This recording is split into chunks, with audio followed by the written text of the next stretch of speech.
So today I was scrolling YouTube and I came across a Danny Gonzalez video titled Faking Paparazzi Videos for Clout. And I quickly realized, I know this kid. That's Ryan Halsa. And I know him because I confronted him for the exact same thing, faking paparazzi videos, probably about 6 months ago. Here's the research document for proof of that. And originally, I put this video on the back burner for 3 main reasons and continue to cover the pink sauce lady or the pickle girl lady or whatever was going on the internet at that time. But those 3 reasons were starting off with when I recorded this interview, I made a critical mistake. A really bad one. Instead of recording our webcams, I recorded a blank tab. You guys have no idea how many videos get scrapped because of incredibly stupid technical mistakes on my end. So in life, I've came to the conclusion that I essentially failed my way to success. 2 steps forward, 1 step back, 2 steps forward, and so on. So that massive oopsie, I didn't want to break this story on this guy with the interview being like that, because at this time, people didn't really know him. Who cares if he's faking paparazzi? But now thanks to Danny Gonzalez, he's a trending topic. So essentially, Danny just gave me the alley-oop on this video. But that was until I got to my 3rd reason. Just wait until we get to my 13th reason.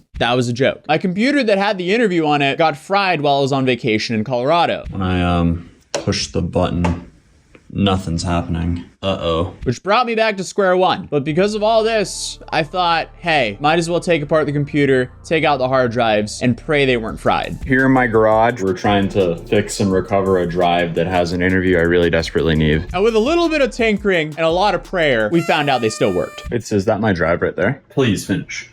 Just please load up. Yeah, you got it. It's here. But for those of you guys who don't know who Ryan Halsa and his brother is, I'm going to make this very clear. This is my opinion. Ryan Halsa and his brother are probably 2 of the most fake influencers I've ever met. I haven't met them physically, but talked to over Discord. I've never seen more blatant botting in my life, so I felt like I had to call the guy and figure out if he knew that I knew that he was full of But they originally came onto my radar when Patrick CC actually sent me a bunch of their fake paparazzi videos.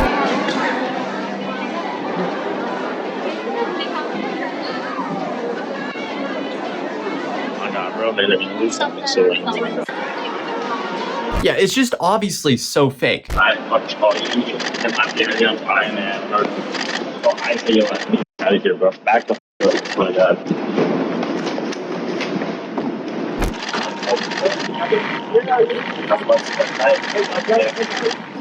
Can I ask you some questions, but I'm not gonna answer anything right now. Alright. Bro, what did I say? I literally told you, bro, put the camera up. Dude, seriously, bro, you just mean. Look at me, why you still looking at the camera, bro? Like, I get it, you're trying to make a living in. But, bro, I gave you 6 figures yesterday. Like, leave me alone for a day. Like, if you want something out of me, just leave me the f alone. Oh, God. Like, look at me, bro. You still looking at the camera. I'm literally 18, and you're following me.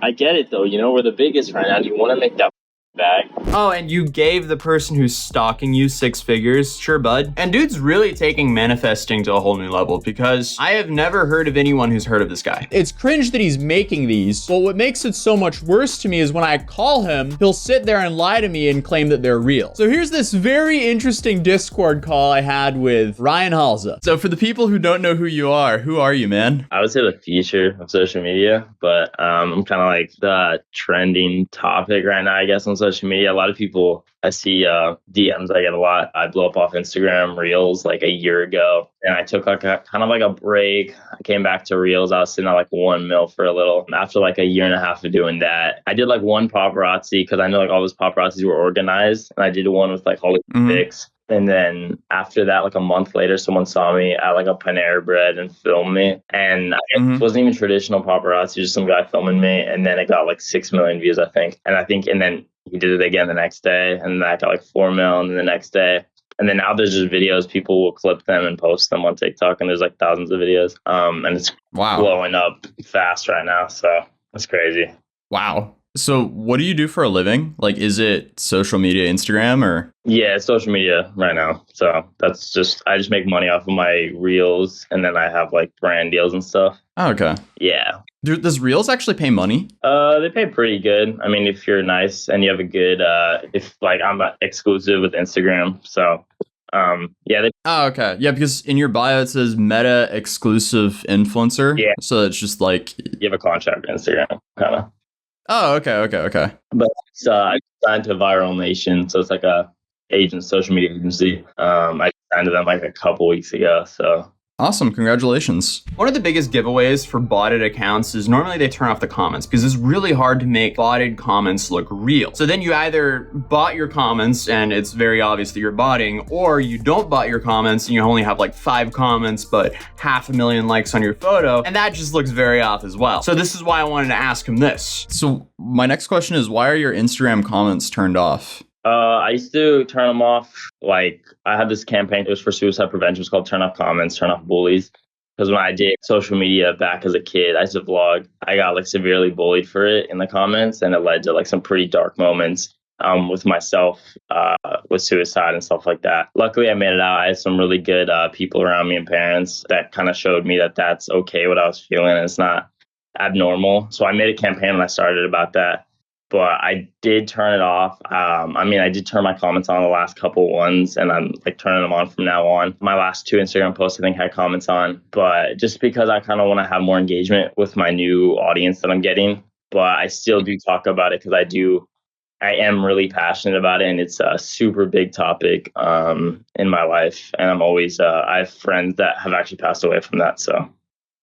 Wow. I'm sorry to hear that, dude. No, it's all good. But I think it's just a big epidemic happening right now. And a lot of kids don't have people or a success on social media to show for it. And it affects them really negatively. Is it true that you passed on a 7-figure brand deal because you didn't want to turn on comments? Yeah, I had a 7-figure brand deal. It was with a drink company. And it was about me and my brother. I think we're at like 700K just blowing up off Instagram Reels. And it was over the course of like a year's worth of posting. But yeah, it's for a drink company. That's crazy. So it was just like a product placement deal? Yeah, I still got a deal, not with the same company. It was less than that, but I still got a deal with a different drink company right after that. But yeah, it was like a product placement. It was just like a brand. I think it was like five reels a month or something like that. But I didn't do it. Damn, okay. Then I wanted to ask him for some advice to grow on social media because his stats are outrageous, as you can see here. With him going from losing like thousands of subscribers a day to suddenly gaining hundreds of thousands of subscribers a day. With those numbers, one would only think that he signed to a massive sports team or he opened his wallet and bought some followers. So if you were to give people advice on how to grow on Instagram, what would you say? I'd probably say Reels is really being pushed right now, but I would say Twitch, like start from starting YouTube. It's like you gotta start on TikTok or Shorts or something with like a short form For You page based thing that you can push here and gain an audience. So like Reels, Shorts. Facebook is doing something right now kind of like that they're trying to push. There's a pretty audience you could grab on there. It's pretty early. And I know Shorts is going to start monetizing next year too. So it's a big thing that people should jump on. Because even if you don't have a super big audience, if you have a loyal audience, you can make some pretty good consistent cash flow and capital. Awesome. How did you get started? I just always had a love for it. I did it since I was like 11. I had like a reacting gaming channel. I wanted to be like Leafy's here. And then it didn't really go out well. And then I started doing vlogs when I was like 11, like 6 years ago, or 7 years ago. And then that didn't do well. I did like a daily vlog a day and I get like 10 views. And then I stopped. I did the high school thing. I had a 4.0. Went to college. I'm a second year at college right now, but it's kind of like part-time. And then I kind of got back into the sway of things. I was working a minimum wage job, and I saw like on my For You page, like someone was doing it like I forgot what kid it was. It was some like new TikTokers back in like 2019. And I was like, damn, like I feel like I could do that. Like again, like restart that. And I just did it ever since. And it took a long time. It took like 2 years to get back off the ground, something. But yeah, you just got to be consistent with it, honestly. Is there one video that really blew you up that you made, or? Yeah, I had an Instagram Reels. It was like a Squid Games. Okay. And some lady handed me like some church card, some like Jesus card, I guess, at the park, and I made it look like she handed me a Squid Games thing. It was like right when it blew up too, and I was like, okay. Yeah, so that kind of blew it up, and I think I got like 30K. I was at like a Buffalo Wild Wings, seeing my like followers go from like 10 to 11 to 12. And I hit like 30, like I think like a couple days from that. And then I hit like 60. And then, yeah, it kind of just snowballs. But when you're at 100 to 200, you can't, that is a hard hump to get past. Like that 100K followers. I do not know why, but like 100K to 200 is so hard. to get past. Mm. It's like the biggest. Yeah. Yeah. Does the paparazzi really stalk you? Yeah, it's not like traditional paparazzi, because what I was used to before this, I was like organized paparazzi, right? Like all the Hollywood Fix videos you see, all of that, it's all organized to some extent. Like you have a PR, but that doesn't mean like the reactions aren't real. It's just like you want to work. You have bad days where you don't want to be doing it. That's what I was used to. And then, like I said, some people started videoing me and following me. And then they repost it on TikTok, and like other people repost it, and it gets a lot of views. But yeah, people follow me. I don't enjoy it, but also I think like I get a lot of DMs and like people that like hate on them. So it's kind of like funny too. So like, you know what I mean? Hating. What's the worst experience you've had from someone following you? I mean, I've had a lot of the times you see me snap, they cuss at me, like they'll cuss me out, and then I'll see the video and they cut it out, like so it looks like I just snapped on them. You know what I'm talking about? Like they literally will like they egg me on or they do stuff like that. I've had people throw stuff on my car before, or people just want to like piss me off. But there's a lot of weird interactions, I think, more than the paparazzi. I just don't think they know the barrier. I think because like after the whole like Princess Diana thing, I think traditional paparazzi like following you wasn't really a thing. I think it was more like it was planned with your publicist. But I think these people aren't traditional. They're more just like TikTok paparazzi, I guess. You know what I mean? Just like how Hollywood Fix it, kind of think it's like that. And I think they just know the boundaries sometimes. And that's why you'll see me get mad. But I also do know how to get a good video for them, because it does help me in some extent. Because you know what I mean? Because I'm getting views from it too. I just wish it was a little organized better. But I don't really give that too much attention, you know? Is there anything in particular that you did to like blow up massively over the last couple of days? Just TikTok. We have been reposting some of our videos. Like I have like a team that reposts on TikTok. So there's thousands of videos of me daily, and these videos are being pushed.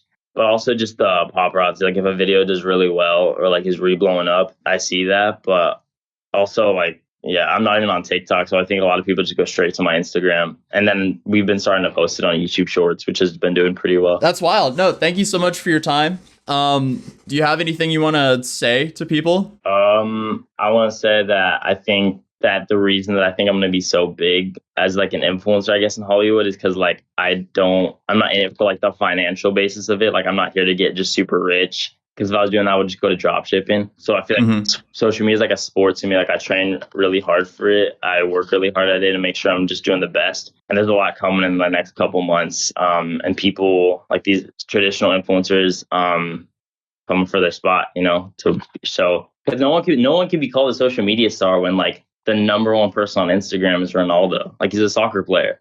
You know what I mean? So you're coming for the number one spot on Instagram? Oh, maybe in like a couple of years. But like I want to hope that's like long term. But I want to get number one just overall, just every platform, hopefully in the next couple of years. And just take it over and keep spreading that good impact on people. And just really, you know what I mean? Just being that guy. I'm that guy of social media, you know?